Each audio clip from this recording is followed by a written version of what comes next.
1960 के दशक में जब मात्रात्मक क्रांति की शुरुआत हुई थी, ठीक ना, 1960 के दशक में जब क्वांटिटेटिव रिवॉल्यूशन स्टार्ट हुआ था, मात्रात्मक क्रांति की शुरुआत हुई थी, तो भूगोल में गणितीय विधियों का यानी कि मैथमेटिकल मॉडल्स बहुत ज़्यादा आ गए थे। तो इसी के विरोध में, इसी की प्रतिक्रिया के फलस्वरूप अन्य चीज़ें भी निकल कर के सामने आई, जिसमें से एक था कल्याणकारी भूगोल। तो कल्याणकारी भूगोल की शुरुआत 1970 के दशक में हुई थी। मुख्य रूप से इसके समर्थकों में DM स्मिथ तथा AG फ्रैंक, ये दो विद्वानों का नाम आप याद रखेंगे।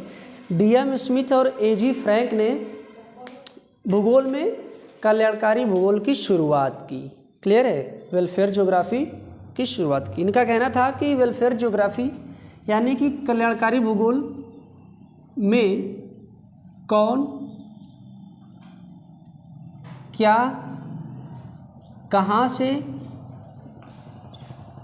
एवं कैसे प्राप्त करता है।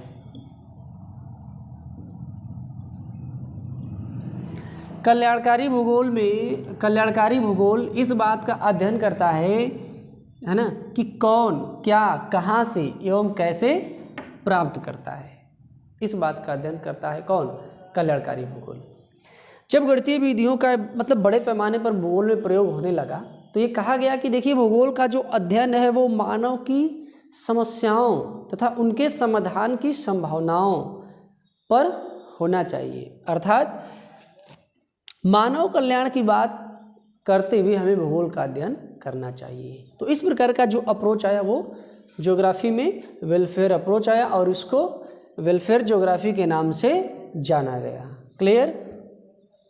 ये पूरा का पूरा हिसाब किताब है, आपको समझना है। कहा गया कि भूगोल का हम अध्ययन तो कर रहे हैं, ठीक है, लेकिन जो मानव की समस्याएं हैं, है ना, मानव का कल्याण किस प्रकार से हो सकता है, इस बात का अध्ययन करते हुए हमें चीज़ों को देखना चाहिए। क्लियर?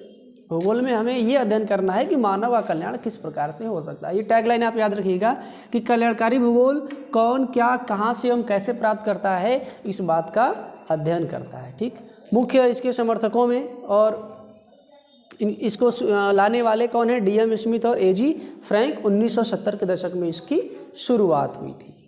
क्लियर? ये सारा कुछ बातें हैं, है ना। इसमें जो मानवीय समाज में जो असमानताएं फैली हुई हैं, उन असमानताओं को दूर करने का प्रयास किया गया, है ना, मूल्यों को लाने का प्रयास किया गया, है ना। ये कहा गया कि देखिए भाई, जो भी परंपराएं हैं, रीति रिवाज हैं, आप उनको छोड़ नहीं सकते, क्योंकि कहीं ना कहीं उनमें मानव का कल्याण निहित है। समझ में आ रहा है ना। तो ये सारी चीज़ें हैं। तो कल्याणकारी भूगोल 1970 के दशक में स्टार्ट हुआ था। किसके अगेंस्ट?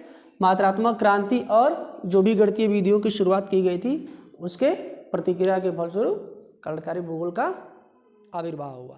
क्लियर है?